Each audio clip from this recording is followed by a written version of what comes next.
àṣírí ti tú. Àwọn ọmọ ẹgbẹ́ APC sọ pé Oyètọ́lá ló jẹ́ káwọn lulẹ̀ nínú ìdìbò gómìnà Ọ̀ṣun.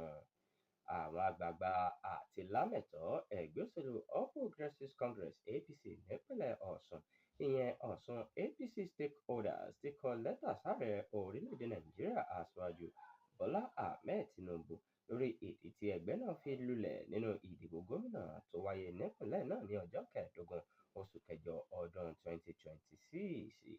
Nínú lẹ́tà náà, eléyìí tí ọ̀jọ̀gbọ́n Akin Adéyanjú fọwọ́ sí gẹ́gẹ́ bí olùdarí àti ọ̀nàrẹ́bù Ṣọlá Àjàyí gẹ́gẹ́ bí akọ̀wé fọwọ́ sí sọ pé ìwà àti ọ̀nà ìṣàkóso gómìnà tẹ́lẹ̀ rí nípínlẹ̀ Ọ̀ṣun Gbóyèga Oyètọ́lá ni ó jẹ́ ìdí pàtàkì tí ẹgbẹ́ APC fi fìdí rẹmi nínú ìdìbò náà.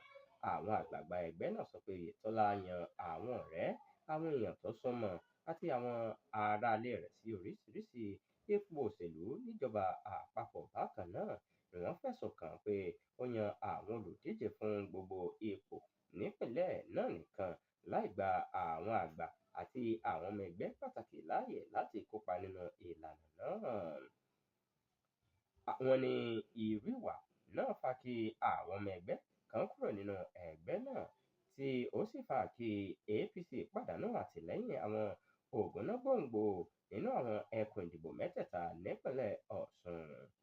Àwọn tí wọ́n sọ pé Oyètọ́lá ní ipa nínú ìyànsípò àwọn mẹ́rìndínlọ́gbọ̀n tí wọ́n sọ pé wọ́n wà nínú àwọn tí Oyètọ́lá mú wá sí àwọn ipò òṣèlú ìjọba àpapọ̀ tàbí àwọn ipò tó jẹyọ látinú ẹgbẹ́ náà. Lára wọn ni Gbóyèga Oyètọ́lá fúnra rẹ̀, Abdulrasheed Ọlábọ̀mí, Bọ́lá Oyèbámíjì, Benjamin Adéretí, Dayọ̀ Babarántí, Fatai Adéyẹmí, Adéníran Adérọ̀gbà, Lékan Badmus, Charles Akíndèjì, Ayọ̀ Omídìran, Níkẹ́ Ọmọwúrarẹ̀ àti Dayọ̀ Elúyẹmí. Àwọn mìíràn ní Ṣẹ́gun Faníbẹ̀, Rótìmí Mákindé, Rẹ̀mí Ọmọwáyé, Káyọ̀dé Sówádé, Táíwò Ọláìyá, Hamidu Tádéṣe, Ọládélé Gbóyèga, Festus Olówó Gbóyèga, Ọbáwálé Adébísí, Táíwò Olúga, Bọ̀sún Òyìn Tìlóyè àti bẹ́ẹ̀ bẹ́ẹ̀ lọ.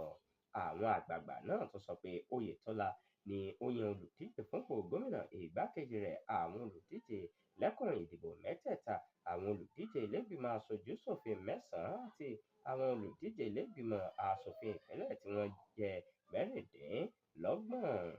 Àwọn àgbààgbà náà ké sí ààrẹ Tinubu láti pàṣẹ fún àyẹ̀wò òmìnira lórí ètò ìṣàkóso APC nípínlẹ̀ Ọ̀ṣun àti ìlànà yíyan àwọn olùdíje.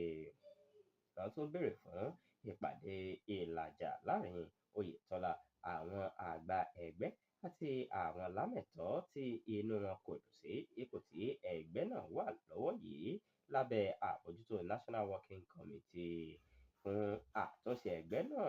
Àwọn àgbààgbà ẹgbẹ́ náà dábàá pé kí National Working Committee pe ìpàdé pàtàkì kan láti tún APC Ọ̀ṣun ṣe pẹ̀lú àwọn ènìyàn tó ṣojú fún oríṣiríṣi igun àti àwọn agbègbè náà. Àwọn àgbààgbà náà parí lẹ́tà náà nípa ṣíṣàlàyé pé wọ́n gbàgbọ́ pé tí ààrẹ Tinubu bá dá sí ọ̀rọ̀ náà ní kíákíá, APC lè tún rọ́wọ́ mú nínú ìpínlẹ̀ Ọ̀ṣun.